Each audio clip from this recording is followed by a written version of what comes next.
Nah, kenapa sekarang banyak orang berdebat tentang Quran dan nyuwun sewu sampai pada level gontok-gontokan ekstrim? Karena mereka nggak mau belajar ulumul Quran. Kegiatannya debat, tukaran. Yang bingung kita, yang waras ngalah lah kira-kira gitu. Ini nggak pernah ngaji Quran, gegernya. Ya kacau. Ada ulumul Quran, jadi yang namanya kitab Al-Itqan. Dan itu dibukukan oleh ulama. Dan gampang sekali. Pernah ya Sayyidina Umar ketika Futuhat, beliau sudah Futuhat itu mengalahkan musuh-musuh Islam yang memusuhi Islam. Perlu dicatat, musuh-musuh Islam yang memusuhi Islam. Karena kalau yang tidak memusuhi Islam nggak boleh dimusuhi juga. Ya. Singkat cerita ditanya, kenapa kita tidak tasakuran besar-besaran, kita kan sudah menang. Padahal disambut sedemikian rupa. Jawabnya Umar apa?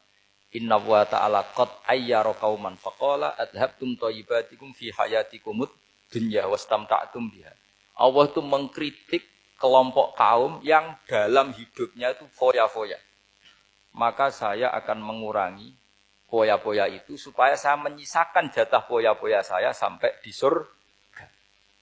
Nanti orang kafir ketika dimasukkan neraka di antara taubehnya Allah. Taubeh itu ya semacam kayak disalahkan gitu. Adhabtum thayyibatikum fi hayatikumud dunya. Jatah-jatah kenikmatan kamu, salah kamu habiskan di dunia. Sehingga kita harus pernah pas enak-enaknya tidur, tahajud, wiling-wilingan, ngurangi jatah. Sayyidah Aisyah itu cantik sekali, tapi sudah turu mujur di depan Nabi, Nabi tetap sholat. Kalau sampai istrinya tidak cantik saja, nggak pernah tahajud. Itu masalah besar. Itu Aisyah itu kenangannya Aisyah.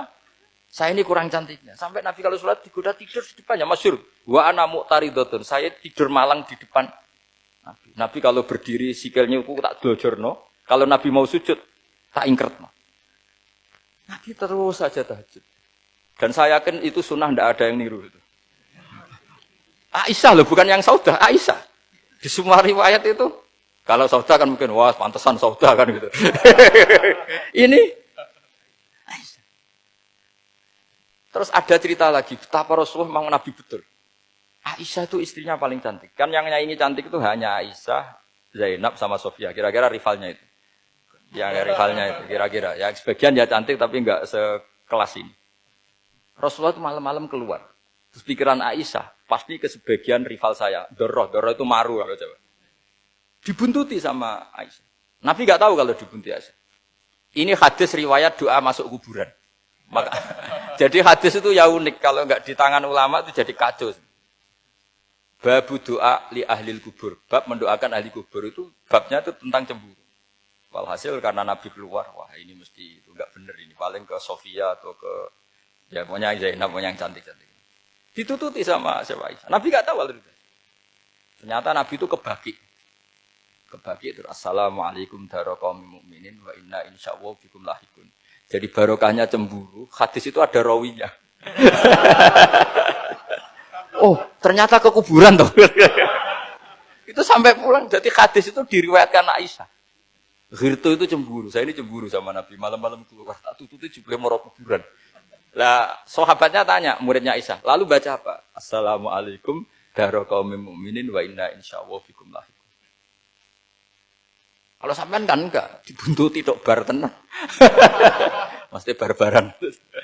Jadi ini penting saya utarakan. Jadi cobalah ulumul Quran dikaji secara baik. Insya Allah nanti maknani Quran itu mudah sekali.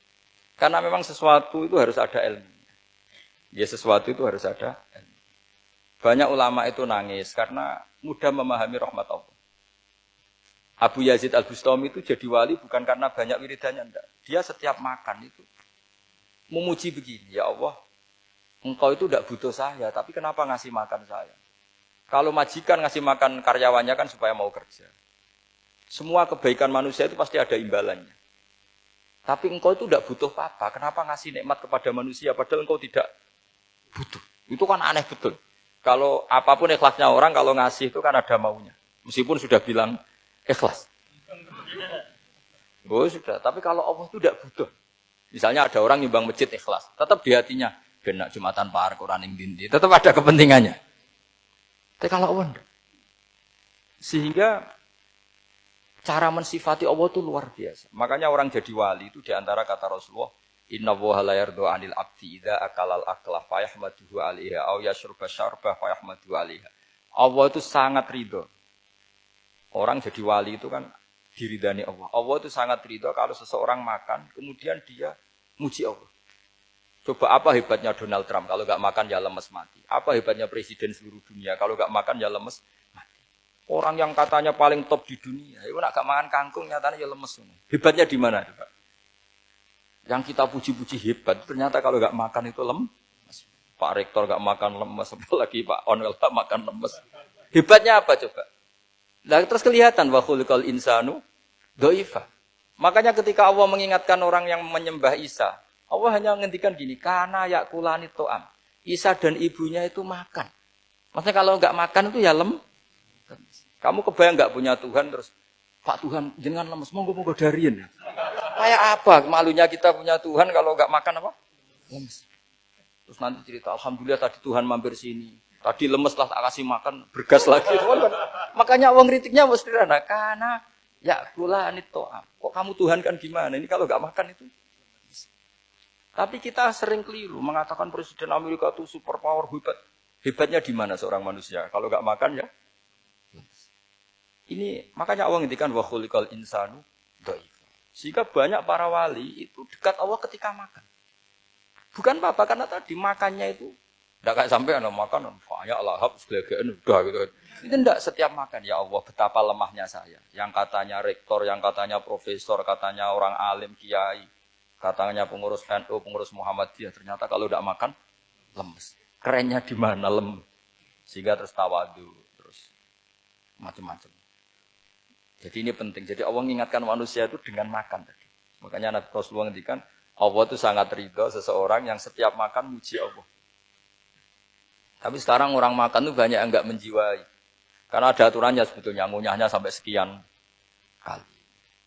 Ya, tapi sekarang kan sudah ada seperti itu. Makanya sekarang wali sudah enggak banyak. Pendaftarnya juga sudah ada banyak. Apalagi orang-orang intelek itu sudah agak tertarik daftar wali. Memangnya kalau sudah jadi wali dapat uang, malah repot lagi kalau seperti itu. Tapi ini saya cerita orisinilnya ilmu Quran. Ketika Allah mengkritik Isa itu hanya, ketika dituhankan maksudnya, itu hanya dengan kalimat kana yakulan itu Isa dan ibunya sama-sama makan. Dan ketika Allah memuja Rasulullah SAW dan para nabi, itu pujaannya itu aneh. Wa ma arsalna qablaka minal mursalin illa innahum la yakuluna ta'ama wa yamshuna fil aswaq. Saya tidak pernah menugaskan para rasul kecuali mereka itu ya makan dan jalan-jalan di pasar. Saya sampai sekarang hampir tiap minggu itu jalan-jalan ke pasar sama anak saya. Meskipun saya di Rembang di Teluk Gede itu tetap biasa saya jalan-jalan ke pasar. Karena apa? Kata Rasulullah Muhammad, Isa itu sampai dituhankan itu gara-gara jarang makan. Terus orang memitoskan macam-macam. Rasulullah itu kalau makan itu di depan umum, sering di luar rumah. Supaya kelihatan kalau beliau itu manusia. Jadi makanya Nabi adalah nafyun li uluhiyati.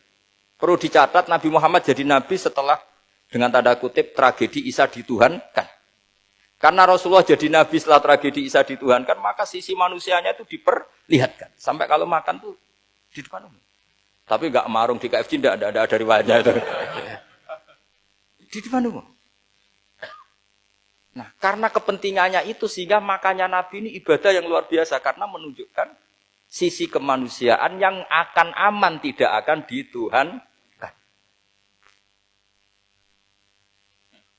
Paham ya? Sama. Seperti kita misalnya kiai atau pejabat.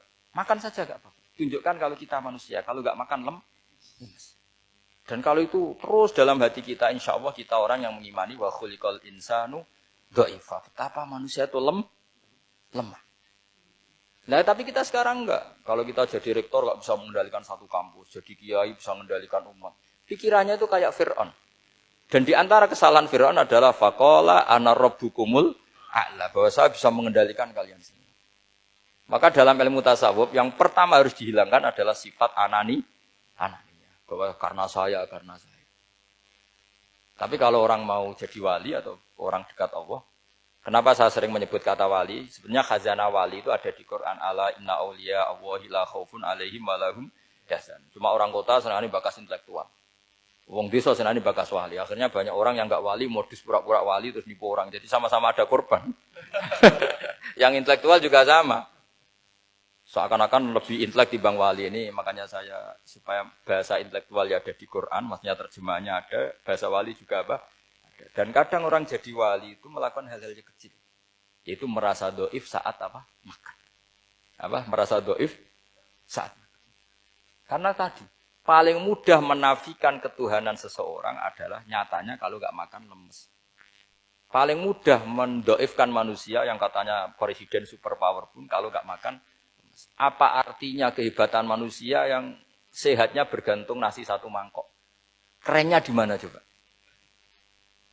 Presiden kondang bisa pengaruh seluruh dunia. Jajalnya gak mangan sedino. Lemes. Berarti hadar rojul lelaki ini bergantung satu mangkok nasi.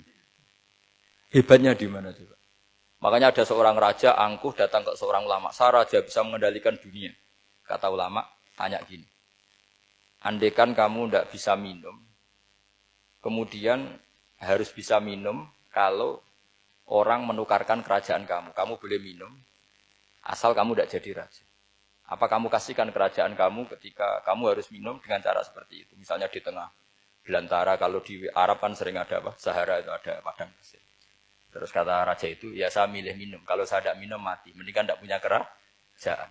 La tafrah bimulkin la yusawi apa kak samain. Kamu jangan bangga dengan kerajaan yang nilainya tidak ada dengan segelas. Baru dia sadar ternyata.